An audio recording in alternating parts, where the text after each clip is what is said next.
Joining us live. We are here in Malta, and it's a Sunday morning, and it's going to be a good, awesome day, and an awesome message that's going to liberate us. I don't know which camera I'm looking to right now, but so I just want to thank our pastor. Pastor Gordon is in Italy right now, and God is probably doing an amazing work with him, because last time we went to Italy with Dwayne and Matthew, it was incredible. God moved in an incredible way, so pray for him. I don't know how many services he has left, but I'm sure whatever time he has left is going to be awesome. So I want to thank the pastor for giving me this time to trust me with the sheep that God trusted him with, to share this message, and Pastor Mariella. So thank you, Pastor, for allowing me to be here, and I thank God for the privilege to live free and to have Christ living in me, and the beautiful privilege that I can live in Jesus, and that I get to preach to you in English this morning. This is the first time I'm actually preaching in English here. I prefer preaching in English because Maltese is kind of a second language to me. But I would like to start with a word of prayer. So Father, I just pray that you would bless every believer in this room today, and that this word would free the hearts of your people, Lord. That we would live free, Jesus, and that your power, the power of your Spirit, would be made manifest in this service, Lord. For we don't just preach the wisdom of man, or we preach words, but the demonstration of the power of the Holy Spirit. So I just thank you, Holy Spirit, that you would manifest yourself. And I just ask you right now, Holy Spirit, come into the room and start ministering to the hearts of your people. Because without you, we can do nothing. Holy Spirit, may you come right now into the room. In Jesus' name. Hallelujah. So, do you mind if you bring me some water? So I'm going to be sharing some scriptures from the New King James and the Passion Translation. If the Passion Translation makes some of you uncomfortable, you got to get set free. And if you don't like it, you can always go to your King James. So, I was trying to think of a title for this message, but I wasn't really sure because there's so many titles you can give it. But I'll give you two that I believe really summarize it. There are no bad days in Christ Jesus. Only opportunities to shine. And the second title would be, let me just have a sip because I have a bit of it. It's not very elegant. Sorry about that. I already told Dorian not to get me a glass, but I think I regret it. And the second message would be, you are not a Christian for you. And I believe that a lot of the struggles we go through in life is because we think we became a Christian for us, in life, everything we do it, most of the world does things for itself. Find a career to get a better pay, to get a better job. We do things for ourselves. We buy, hobbies, things, games, new cars for us because it gives us a sense of pleasure, and there's nothing wrong with things. But, we were brought up and trained in the world to live for ourselves. In the world, we were all self-centered, right? We all lived in our Adamic nature.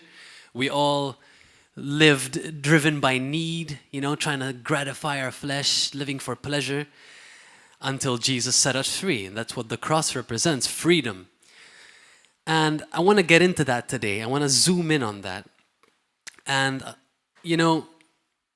thank you, brother. So in the beginning, God created man. And he created them perfect, male and female. They didn't have sin. So this is a summary. Obviously, we know Adam sinned. He ate of the fruit, and something died. So this is not really going to be a question and answer. It's kind of a rhetorical question. But what died? Well, the image of God died. The image of God that was in Adam when he created him died that day. He ate the fruit. He told them, if you eat of the fruit, you will die. And Adam ate of the fruit, and the image of God died. So, we go back to the garden, and we see that Adam lost that nature, that image, and then all of a sudden they hid themselves with the fig leaves. You remember that in Genesis? And, you know, in that moment, they became conscious. They ate from the tree. The pastor's preaching an amazing message right now about the trees in the garden, the 2 trees. And when he ate of the tree of the knowledge of good and evil, he became aware of good and evil. And he covered himself with the fig leaves, which in the Word of God also represent the law. And, you know, when he did that, something was lost there. You know, there was shame, there was guilt. So God has a plan from the beginning and the end. So God knew what his plan was going to be. He lives in eternity. So when they covered themselves with the fig tree, with the fig leaves, it represented the law, it represented sin. Now when Jesus came, he restored that which was lost in the beginning. So, you know, a lot of preachers say, you know, Jesus came to forgive us of our sins. But that's not really the main, I mean, yes, he died and he came to forgive us for our sins, but he came mainly to restore what was lost. That was the main purpose of his ministry. His plan was that he would restore what was lost, which is the image of Christ in us. Now, we're going to go into some scriptures, which are going to be the basis of this message. And I'm going to go into, let's start with 1 John 3, if you guys want to go there.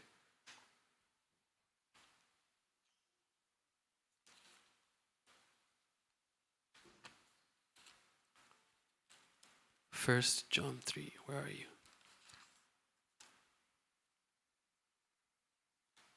First John. So, this is an awesome scripture. And in 1 John 3, verse 6 to 9, that's what I'm going to read. So, actually, I'm going to start it from verse 4. So, anyone who indulges in sin lives in moral anarchy, for the definition of sin is breaking God's law. And you know without a doubt that Jesus was revealed to eradicate sins. And there is no sin in him. Anyone who continues to live in union with him will not sin.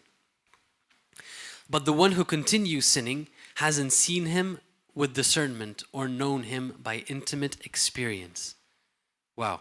So in the New King James, it's written like this.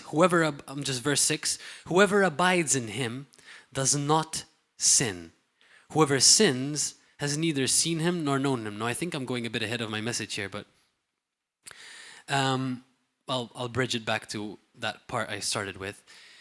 So John is saying, whoever abides in Jesus, so Jesus set us free from that Adamic nature. He restored what was lost. And now Christ lives inside of us, the hope of glory. We have so many scriptures to talk. I'm going to get back to the scripture. I'm going to be bouncing, but it's going to make sense. So, how many of you know that Jesus lives on the inside of us? Literally, Jesus lives on the inside of us. You have, where are you? All these beautiful scriptures that talk about Christ in you. You have Ephesians 3:17, Christ may make his home in your hearts. You have Galatians 4, Christ is formed in you. Galatians 2:20, it is Christ who lives in me, no longer I who live, but Christ that lives in me. And the life that I now live, I live by the faith of the Son of God. So there's this always that no longer I, it's no longer me. You know, no longer the old Stevey, but the new creation. You have Galatians 1, his Son in me, but when it pleased God who set me apart from my mother's womb and called me by his grace to reveal his Son in me. So many scriptures about Christ in us, this treasure in earthen vessels in Corinthians. Romans 8, Christ in you, the hope of glory. So the Word of God is filled with how Christ is being formed in us, Christ in us, the hope of glory. Now, going back to 1 John, it says, whoever abides in him does not sin. So I really want to dismantle something here. When Jesus set us free, he set us free from sin. Now, the Word of God is filled with Paul's letters and Jesus, how Jesus set us free from the power of sin. Now, when Jesus set us free from the power of sin, he set us free from the consciousness of sin as well. You see, if you do not recognize your new identity in Christ and what Jesus has done for you, you will not walk in the newness of life that Christ has for you.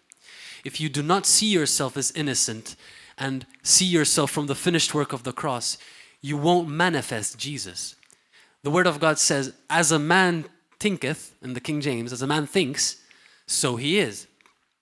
So if a man is continuously meditating on his failures, what weaknesses he has, how bad he is, that is what he's going to manifest in his life. But if a man thinks about, wow, I am the righteousness of God in Christ Jesus, Lord, you have set me free from sin. I am innocent, I'm righteous, I'm free, this is who I am. Maybe it's hard for the religious and carnal mind to understand, but this is how Christ sees you. If you have genuinely given your life to Christ, that is who you are. Now the process is of you renewing your mind and seeing yourself as Jesus sees you. And he sees you like that. He sees you innocent. Because if you do not see yourself as innocent, you won't manifest his character. You won't manifest the fruits of the Holy Spirit: kindness, patience, self-control, love. And love ultimately is what fulfills the law. And the purpose of Jesus restoring us back is to us become like him, become love. Now, if I tell you, if I loved, we talked about this, Jesus took off his deity when he was here on earth. He lived as a man, obviously fully man and fully God, but, he showed us what it was like to live free from sin and to follow the Father. Because if I tell you, yeah, but he lived free from sin because he's Jesus, you can't follow that, because you'll always say, yeah, but he's Jesus, right? I'm not Jesus. You see, you can never reach it. You can never become because he's God, he's Jesus. But no, he became love. He became a man, so you can recognize what he was through the Father, and you can follow that. You are following him, demonstrating what it was like to become love, to be one, reconciled with the Father. That's what he is showing us to follow. So now you can follow that because he's given you his Spirit that's formed in you, and now you can follow Jesus. Through Christ, you can walk completely free from sin without any consciousness of it. Temptation can come. It doesn't have, you're free. So a lot of people don't live in this place, so they end up in a place where they think, all right, this is what Christianity is. Life is a struggle out there, brother. It's darkness out there. We gotta gather up, come to church so we can get built up, which is good, but because out there it's a nightmare, and we gotta fight sin, and you gotta so it's like we have a midweek service so we can come and get built up because we're gonna go back out there now and it's gonna be a struggle, So we live with this idea that life is a struggle, and then you're frustrated and you don't have joy, you feel heavy, and then you're not going to manifest Jesus. The last thing you feel like is praying for someone because you can hardly, take care of yourself, let alone take care of someone else.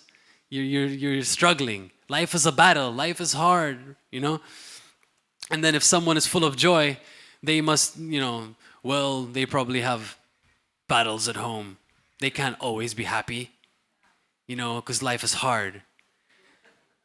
So I really want to deconstruct this idea, and I really want to push the idea through that, there are no bad days in Christ Jesus, only opportunities to shine. You see, Jesus did something incredible for us. He set us free from ourselves.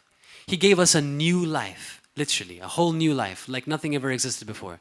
So anything that happens to you, it doesn't ever have to affect you or steal your joy away. Anything anyone does to you, it's on them. You're gonna pray for them. You feel sorry for them. Why are they doing it? You never have to take anything they do personally. He's rescued you. He's saved you. How can you ever be emotionally manipulated again? How can you ever be betrayed again? How can anyone do you any wrong? Love takes no account of the wrong done to it. So we don't have to ever take anything personal. Jesus has given us everything. We're going to live with him forever, you know? And now our purpose on this planet is basically to manifest his character. What he's done on the cross was a huge price for us so we can experience heaven here on earth. I love a preacher I listen to says, you know, many preachers say this, but he didn't die so we can go to heaven. He died so heaven can get back into you, you know? So you can wake up every morning free from sin, not having to think about sin. I'm gonna drill this one home. This is a really important one. So, you know, a lot of people think that you're constantly sinning. Every minute you're sinning. Every 30 seconds, me and my friend were making a joke, like 30 seconds you're probably gonna sin, you know? And he's repenting every 30 seconds because probably a bad thought just came into your mind, brother. I think you have to just, I'm sorry. You probably have to put your timer again because he's probably fallen in sin again, you know? So, you know, it's this idea that you're constantly sinning, but in 1 John 3 we saw, whoever abides in him does not sin. What?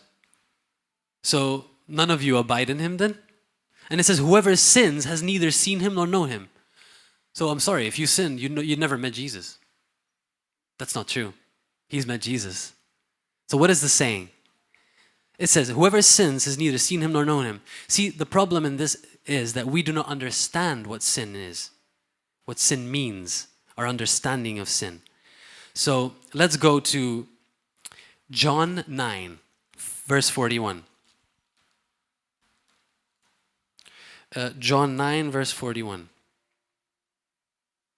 I'm going to turn this off because it's blowing my Bible pages.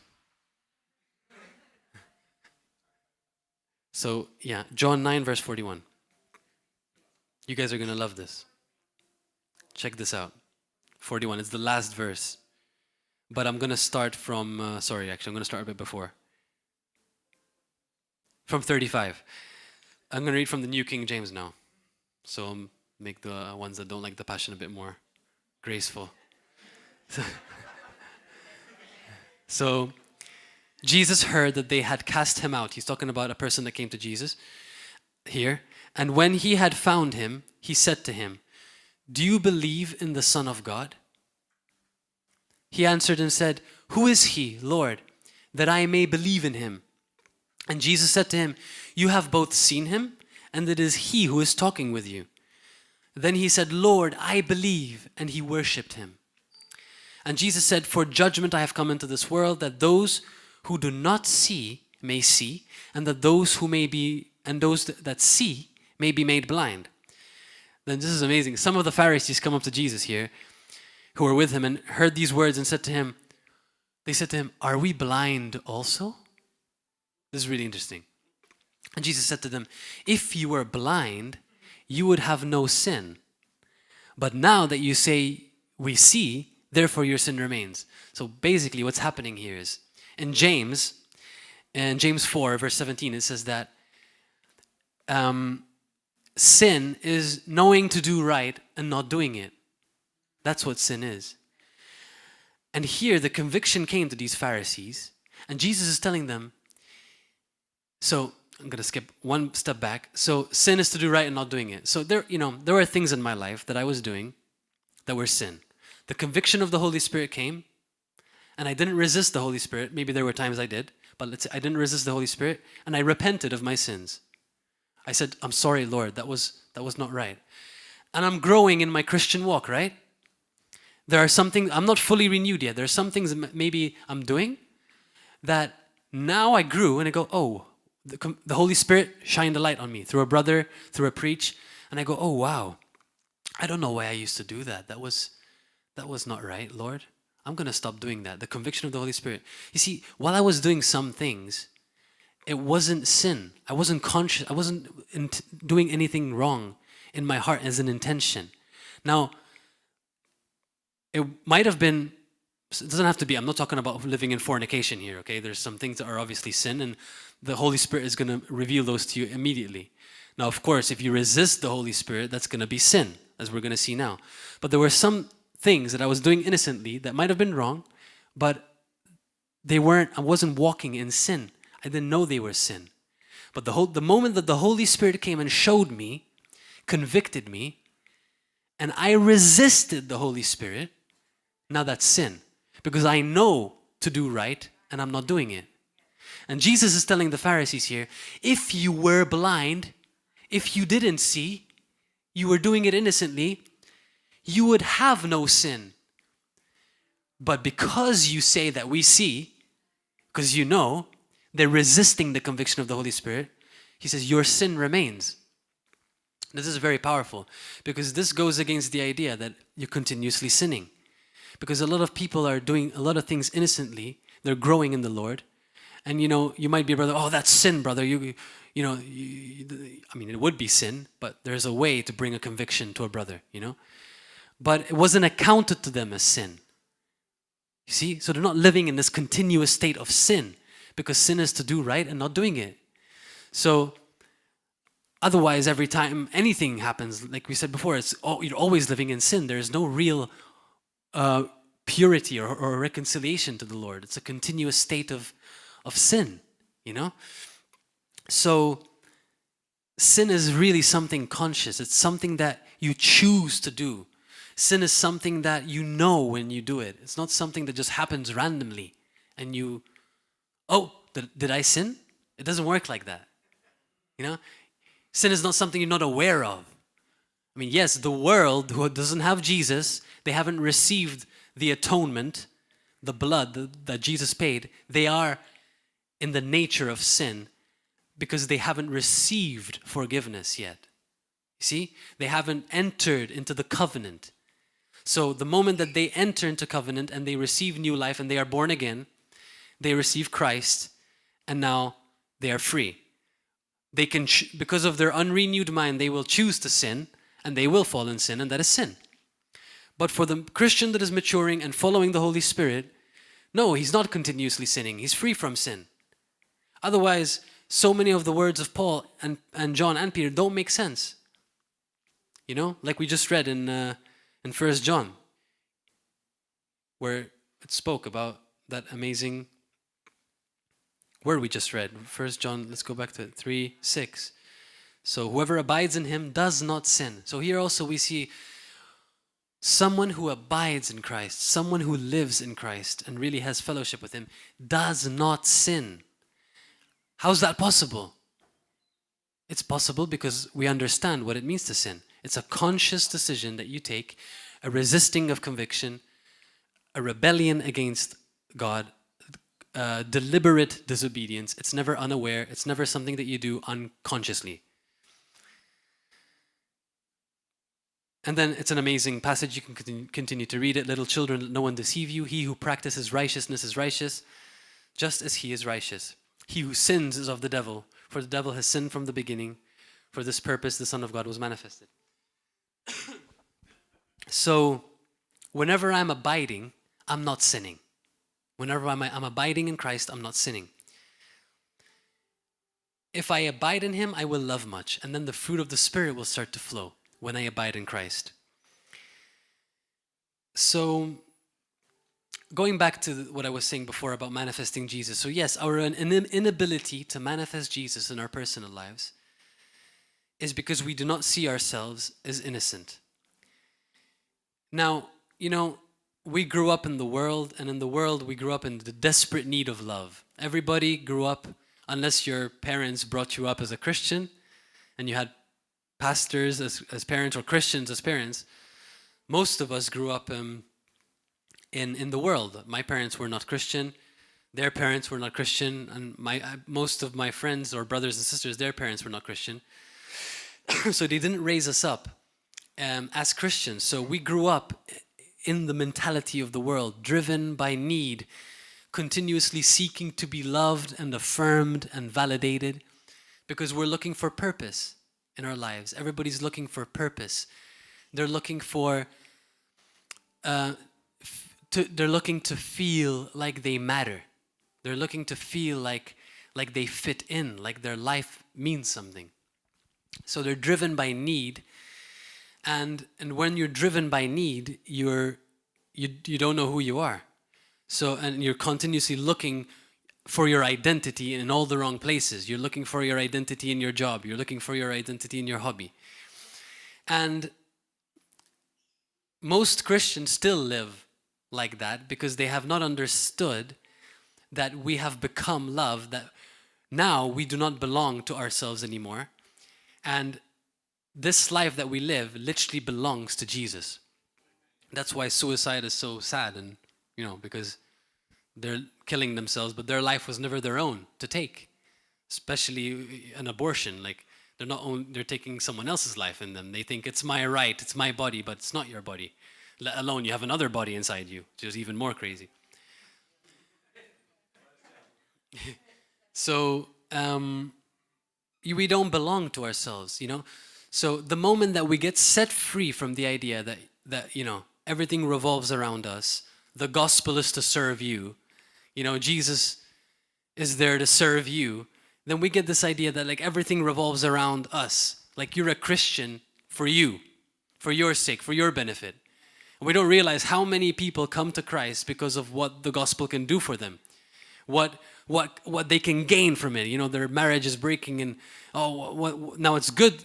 Obviously, Jesus wants us to draw close to him because of our problems. But what I'm tackling here is the idea that we are Christians for bettering our lives so we can continue to live life the way maybe we lived or the way we want to live. Better blessings, better jobs, I can continue to carouse in pleasure and enjoy life for me. But Jesus didn't die so I can continue to live for me. He died so he can put his spirit in me, him living inside of me, and giving me a new life and a new purpose and a new destiny, which is to manifest the glory and the person of Jesus Christ through my life in every part of it, everywhere I go.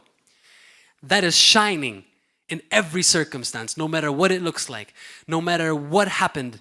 I can continue to stand shining because it's his life in me. I don't have to take life personal. He lives on the inside of me. I'm no longer existent. I'm dead. I've been buried with Christ. So when we really understand this, now we say this, but I don't think we fully understand what it means. And that's why we continue to take life personal. Because if we really understand what I'm saying right now, we would never take anything personal again.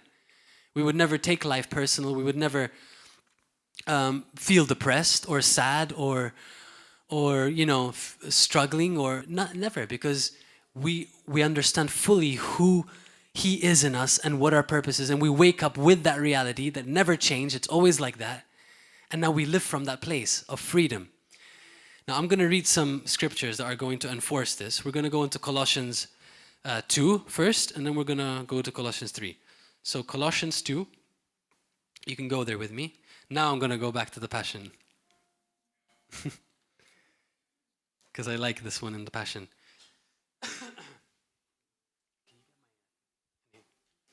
So,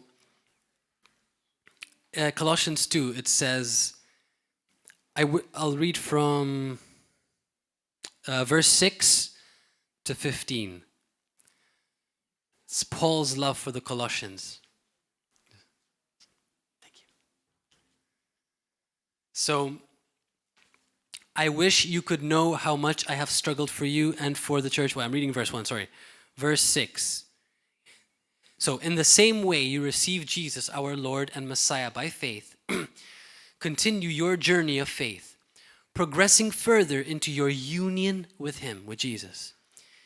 Your spiritual roots go deeply into his life, as you are continually infused with strength, encouraged in every way, for you are established in the faith. You have absorbed and enriched by your devotion to him.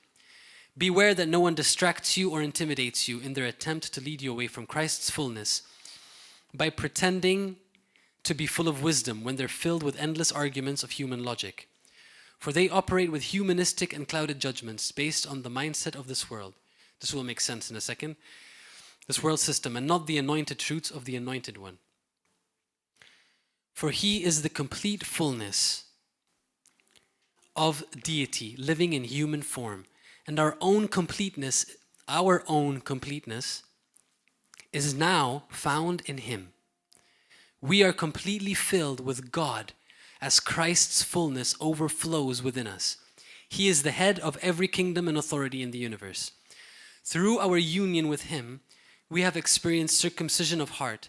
All of the guilt and the power of sin has been cut away and is now extinct. Here it is. Because of what Christ, the Anointed One, has accomplished for us. For we've been buried with him into his death. Colossians here says, Paul is saying, we have been buried with him into his death. Our baptism into death also means we were raised with him when we believed in God's resurrection power, the power that raised him from death's realm. This realm of death describes our former state, for we were held in sin's grasp, but now we've been resurrected out of that realm of death, never to return, for we are forever alive and forgiven of all our sins. He canceled out every legal violation we had on our record. And the old arrest warrant that stood to indict us, I like this version of it. He erased it all. Our sins, our stained soul, he deleted it all. And they cannot be retrieved. Everything we once were in Adam has been placed onto his cross and nailed permanently there as a public display of cancellation. Then one of Dwayne's favorite verses, then Jesus made a public spectacle of all the powers and principalities of darkness, stripping away from them every weapon and all their spiritual authority and power to accuse us. And by the power of the cross, Jesus led them around as prisoners in a procession of triumph. Wow. He was not their prisoner, they were his. So,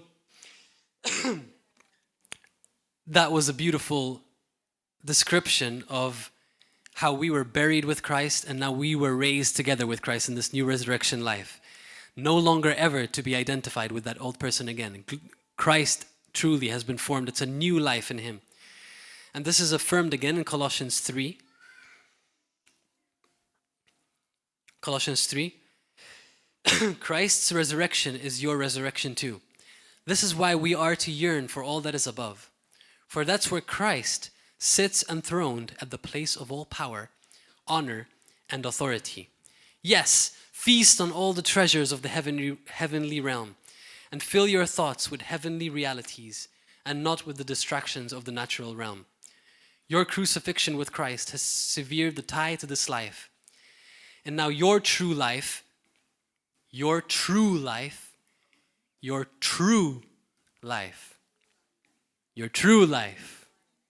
is hidden away in God in Christ. And as Christ himself is seen for who he really is, who you really are will also be revealed. For you are now one with him in his glory. Then he continues, live one as who has died to every form of sexual sin. So we've died to all those sins, sexual sins, impurities, forbidden things, desire for forbidden things, including the desire for wealth, which is the essence of idol worship, and all these different things that we lived in. And then he goes on for all those things, and he says, verse 10, for you have acquired new creation life. You have acquired new creation life, which is continually being renewed into the likeness of the one who created you, giving you the full revelation of God. In this new creation life, your nationality makes no difference, nor your ethnicity, education, economic status, they matter nothing. It is Christ that means everything, as he lives in every one of us. So, beautiful, description of who we are. The word of, I don't have time to go through all of them because there's so many beautiful scriptures in light of what Jesus did for us and who we are today. And most of them we have distorted because we have seen through the perception that we are still sinners. We are still on the most part of the church today, they still live with the idea that we are sinners, that we always sin, and that we live in sin, and that you can't be free from sin because you're human. But the Word of God doesn't say that. The Word of God says the opposite. The Word of God says that what Jesus did has set us free from the power of sin. He has declared us free, and that sin's hold no longer has a hold on us. I mean, even if I do a little search on my Bible in Romans, free from sin, you have Romans 5, Romans 6, having been set free from sin, you became slaves of righteousness, and Paul uses that term because of their immaturity. But now, having been set free from sin and having become slaves of God, you know, he goes on in Romans 6 and Romans 8, Jesus has made us free from the law of sin and death. So, always talking about how he has set us free, that's in Romans alone. So, going back to what I was talking about before, yeah, most of us have made the gospel of how it can serve us. And when we do that, that's why we live as selfish Christians, and we live struggling and, you know, depressed and heavy and not excited about our life in Christ. You know, we live maybe, you know, bad days. You know, oh, it's a bad day. And that's why I started with my title, There Are No Bad Days in Christ Jesus, Only Opportunities to Shine, because it says a lot. Because then you can say, well, no, how is that possible? You must have a bad day, you know? So but I have to ask you, what is a bad day? What is a bad day? Circumstances not going your way, right? That's what most people define as a bad day. So you're only having a good day so long as life is going your way, right? Then you're like, your joy is not depending on Jesus, it's depending on your circumstances.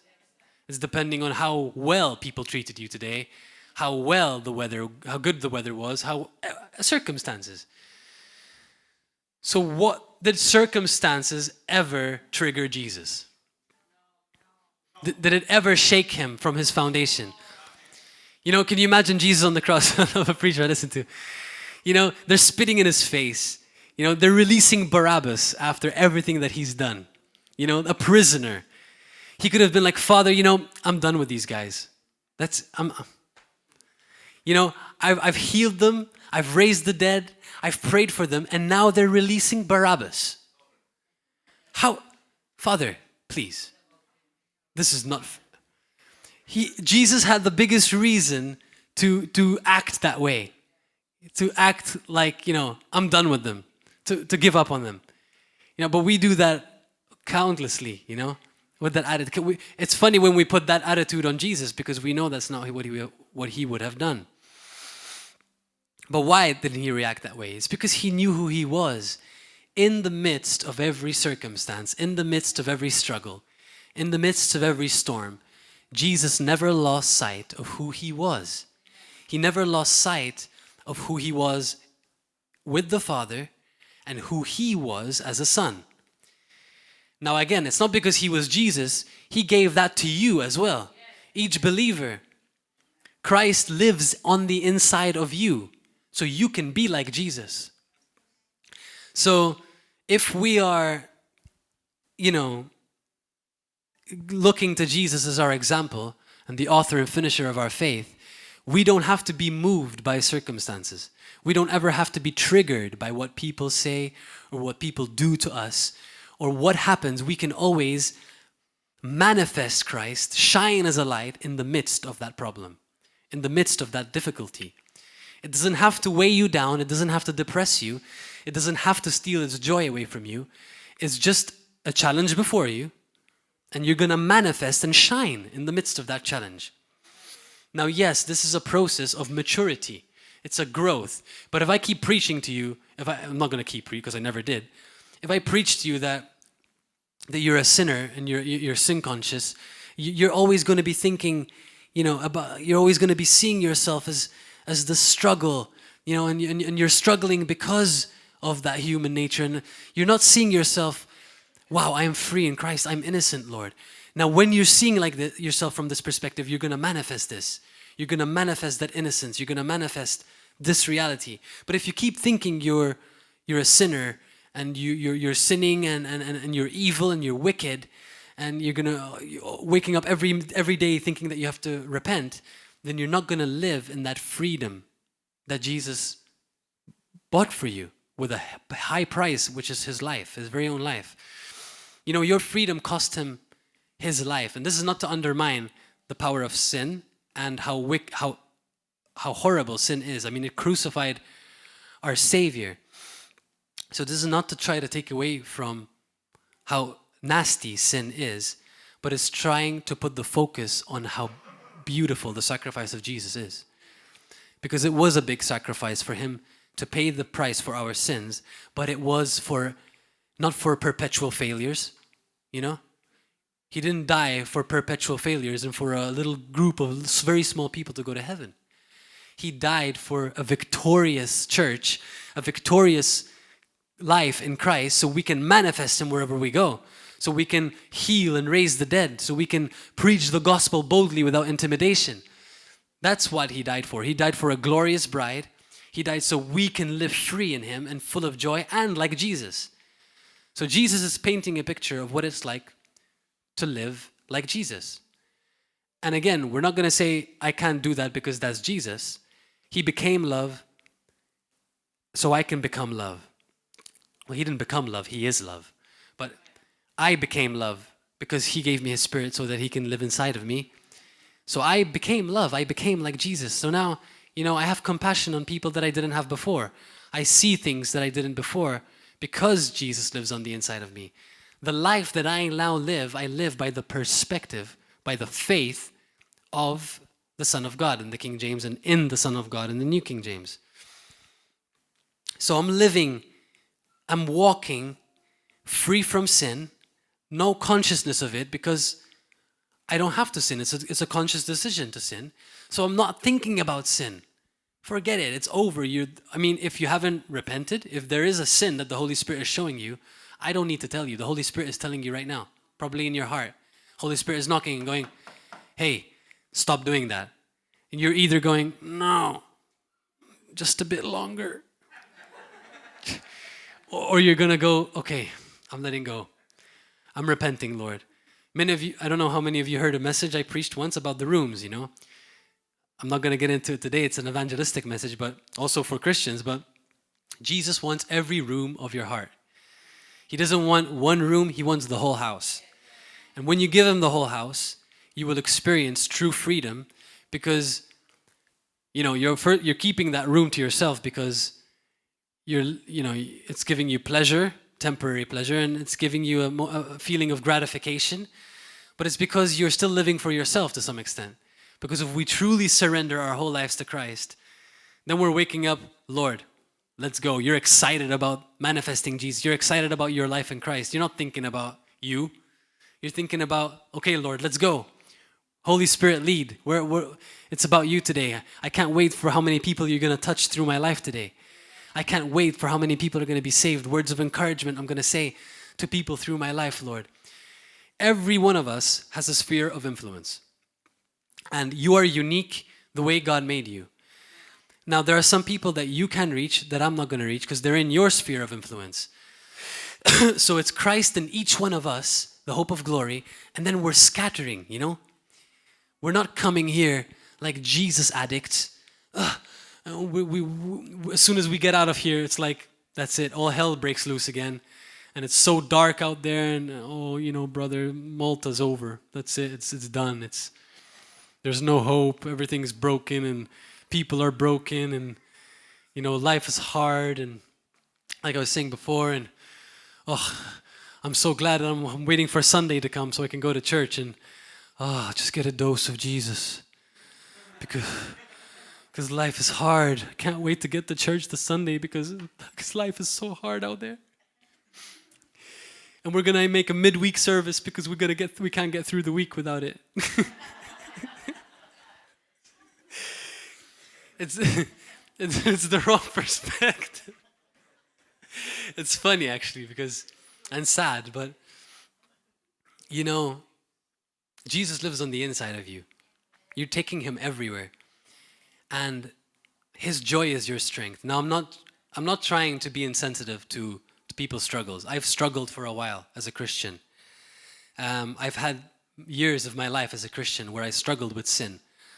And I didn't know how to be free from it. It was a horrible prison, you know? And I thought, how can I ever be free from this sin? It's so hard. How? Lord, how can I be free? I can't stop it. It was smoking, for those of you who think I used to smoke cigarettes. And I couldn't understand how I could be free from this sin. And every time I would smoke a cigarette, I would just feel so guilty after. I'd feel so dirty and wicked, you know? And then I'd repent and say sorry and ask the Lord to forgive me. But an hour later, I'm smoking another cigarette, you know? So I was living like this, you know, struggling and just, really trying to live it as a Christian. I'm trying to make it, you know? I'm trying to be good. I'm going to church, okay? I'm trying my best. You know, and then at some point, I made it one cigarette a night. I thought, okay, if I make one cigarette only in the night, then I can live the whole day free. And then, you know, I guess it's on that moment. And I would live the whole day waiting for that cigarette. That's all I could think about. You know? The whole day revolved around me sitting outside and finally the cigarette will come. And then, this is life. And then after the condemnation comes, oh, you wicked believer, you call yourself a Christian? Christians don't smoke. Don't you know you're the temple of the Holy Spirit?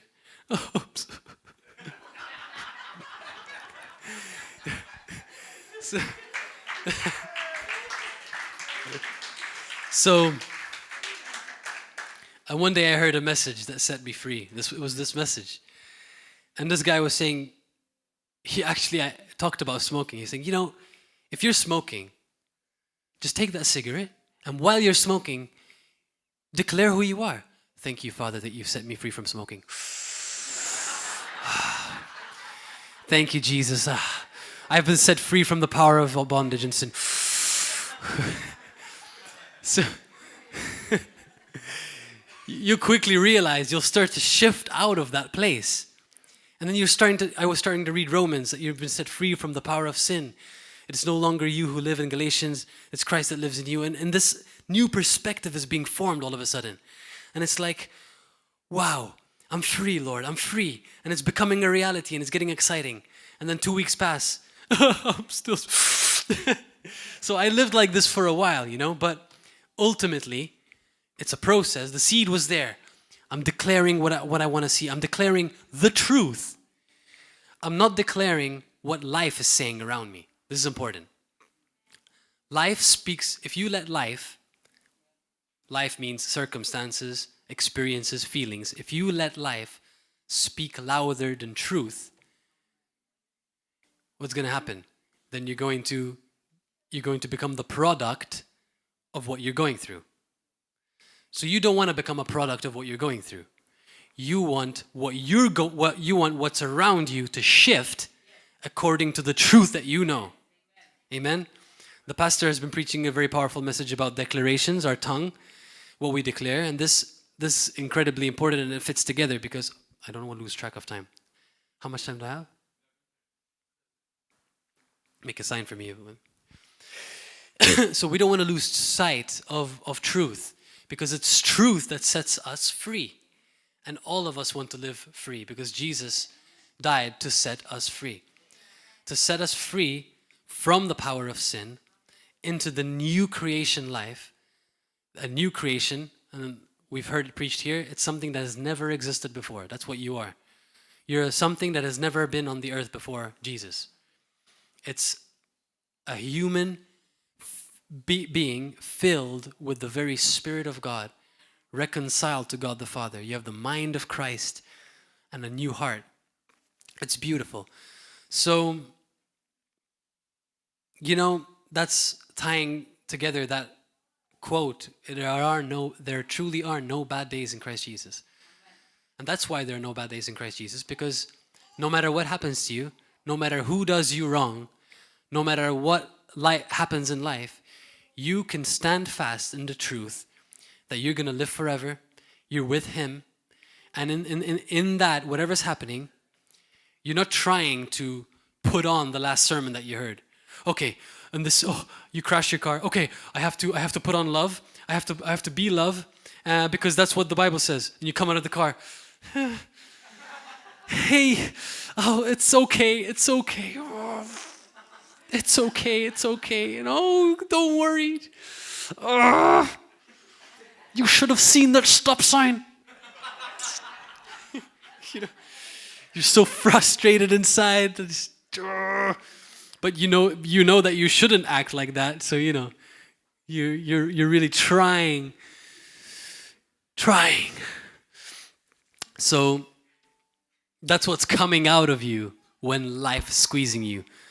A preacher I love to listen to says, it's pretty weird if you squeezed an orange and apple juice came out.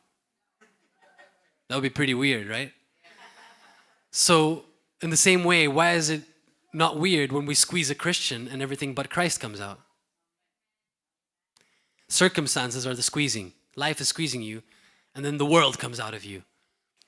Something is not right. And what's not right is not because it's just what's been preached. That's the truth. We've been taught wrong, And because some of us don't know. How many of you know that the church is growing? Yeah, the church is in the process of growing.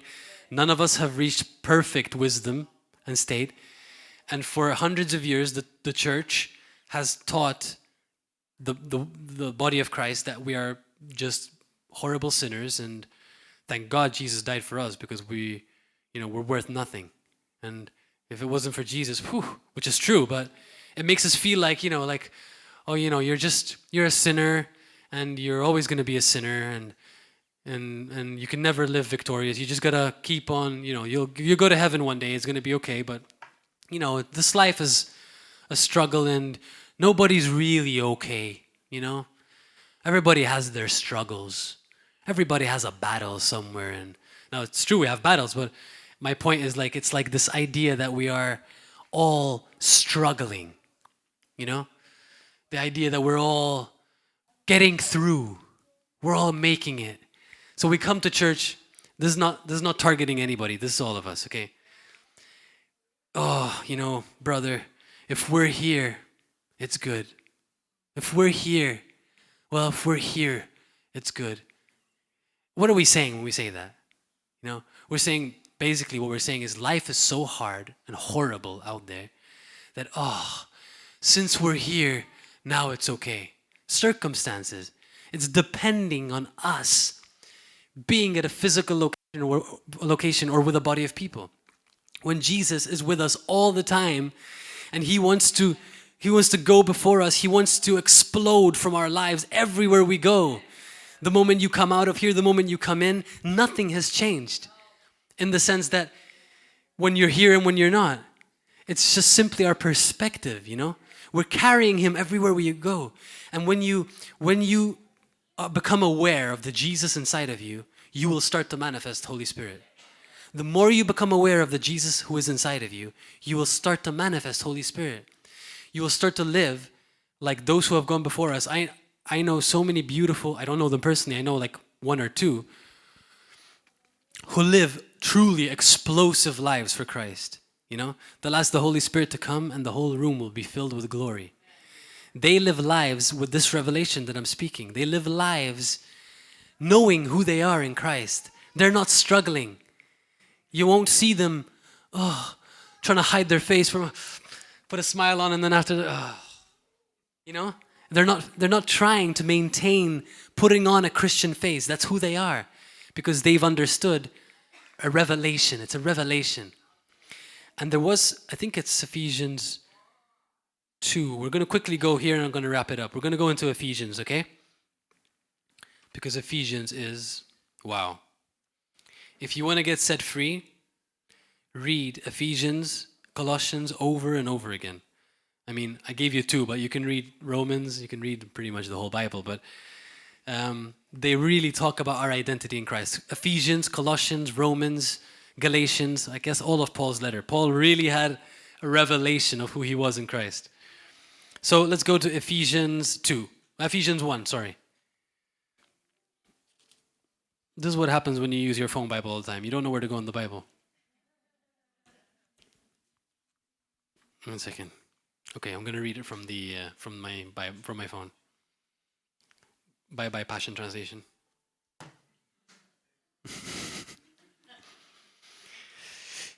Ephesians 1. Where are you? So Ephesians 1 verse 3. So blessed be the God and Father of our Lord Jesus Christ, who has blessed us with every spiritual blessing in the heavenly places in Christ Jesus. Just as he chose us in him before the foundation of the world, that we should be holy and without blame before him in love. Wow, I love the scripture. You know, I used to read this many years, that we should be holy, like, oh, I have to be holy before God. Okay, I have to be holy. You know, but that's not what it says. It says that we should be holy, like we should be holy, like that's what he made us to be. That's what he prepared us to be, that we would be holy and blameless before him in love. So basically my notes here, is this talking about our position? What Jesus did for us made us holy and blameless rather than an instruction of how we should walk. It is a statement of what he has done. Not that it should nullify that we would live holy. Of course we would live holy lives. But it's merely an outworking of the finished work of Christ.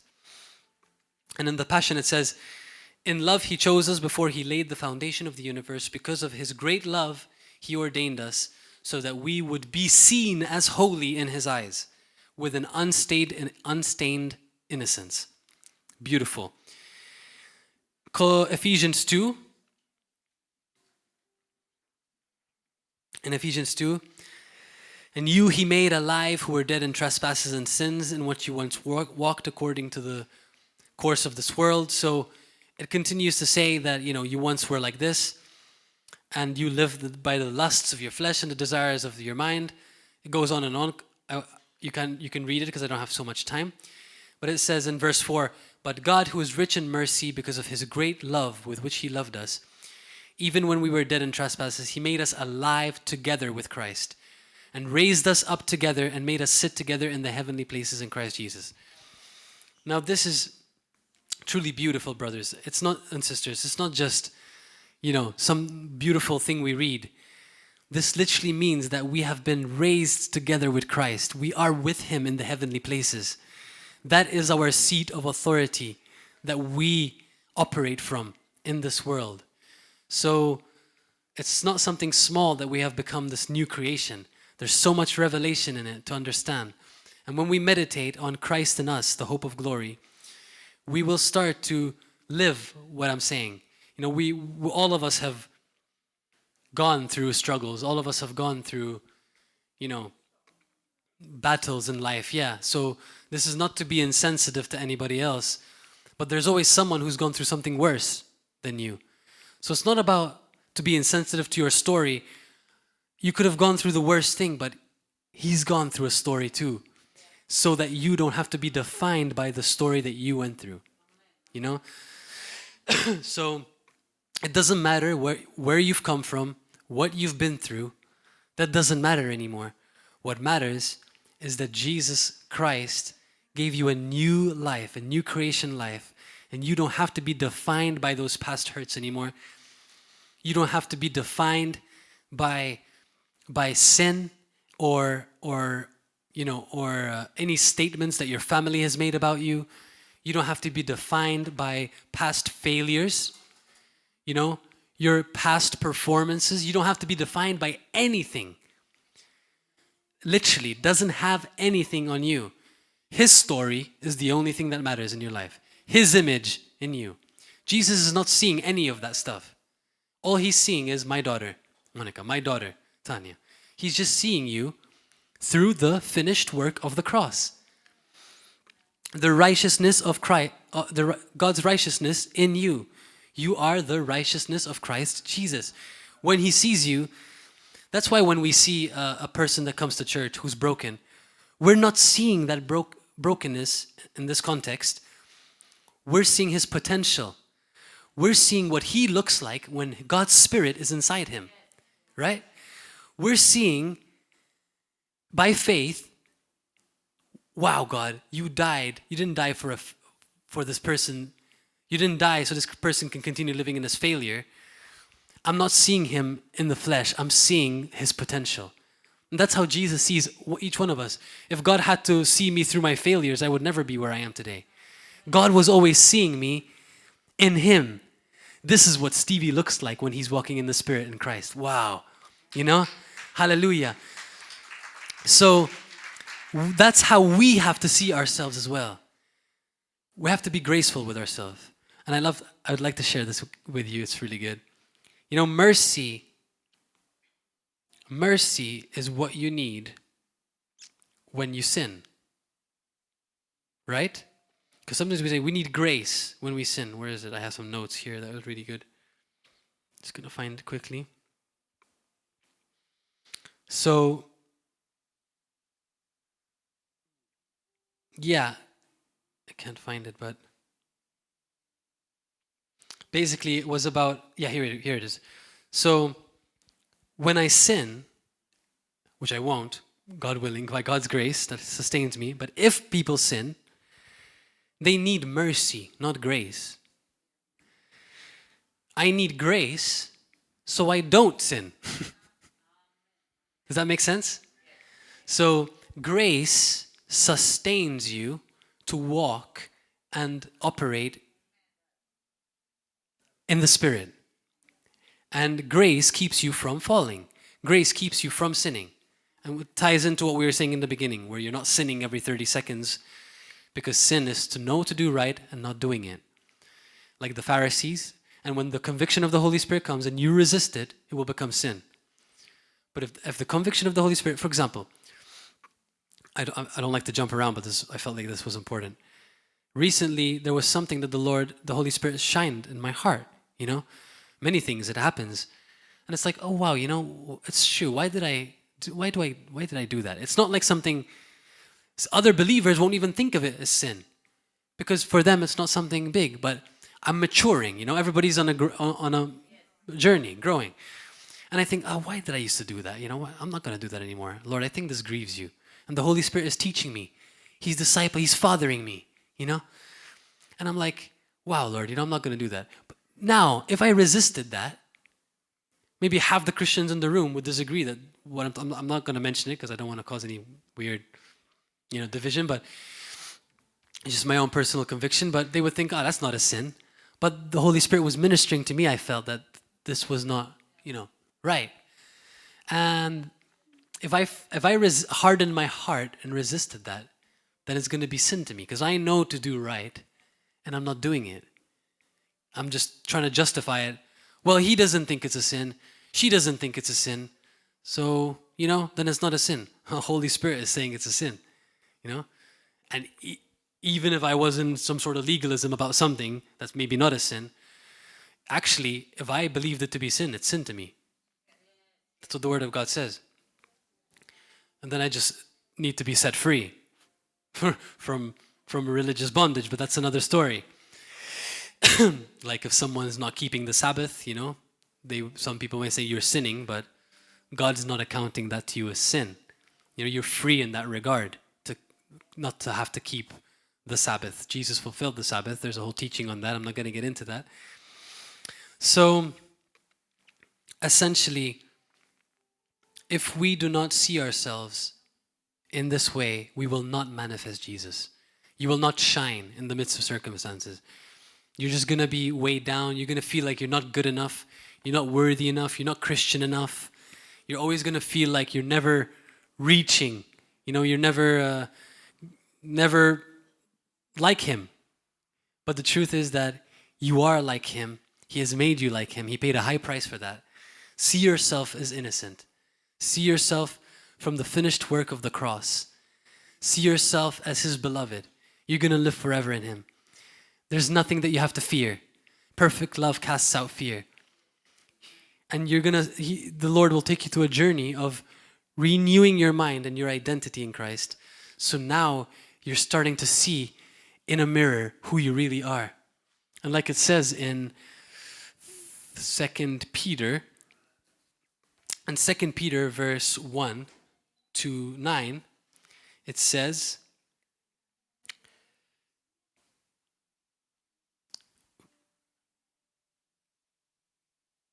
2 Peter verse 1. It says, he talks about adding these beautiful things to our faith, virtue, knowledge, self-control, and perseverance, and godliness, so on and so forth. And in verse 9, he says, he who lacks these things, these beautiful things in Christ, is short-sighted. They can't see well, even to blindness, and has forgotten that he was cleansed from his old sins. We forget that we were cleansed from our old sins. So when we live with the other mindset, we're basically forgetting that Jesus cleansed your sins. It's like, oh wait, oh yeah, my sins were cleansed. Oh yeah, I'm pure, I'm innocent. Wait, I'm holy and blameless and above reproach in his sight. Wait a minute. Hey devil, that's not true, that's a lie. So you put on the helmet of salvation, amen, to defend yourself from every lie that does not align itself with the truth of God. Lies will come, other voices will come, but you know who you are in Christ. They're going to be so foreign to you. And you'll start to grow in this identity so much that when you're counseling people or you're ministering, it's so far away from who you are. People are taking life personal. They'll be like, well, I can see that he did that to you and you're offended and taking it the person, but why are you so hurt by it? And they're like, well, it was because he did. Yeah, but what does that have to do with you and your relationship and who you are with Jesus? Why are you so offended by what he did? You're free. Yeah, but it's because they're taking it personally. It's because they're still thinking about themselves and they haven't truly understood that Jesus has set them free from that, So it's really an identity. It's a relationship with God, a daily communion with God, allowing him to father us, allowing him to mature us. And most importantly, it's not fair on what Jesus did for us to not make the most of this gospel. It's a beautiful gospel that set us free from sin. And it grieves me when I see Christians still living in that consciousness of sin. And they're not living free, and they're not living free because they have not understood that they have been cleansed from their old sins, and that they are no longer under the power of sin. They've been set free. Jesus loves them, loves you. He's not sitting on his throne going, oh, there he did it again. Oh, there he goes. Oh, you did it again. That's not his heart. So, of course, if you know you are living in sin, the Holy Spirit, like I said, is already showing you.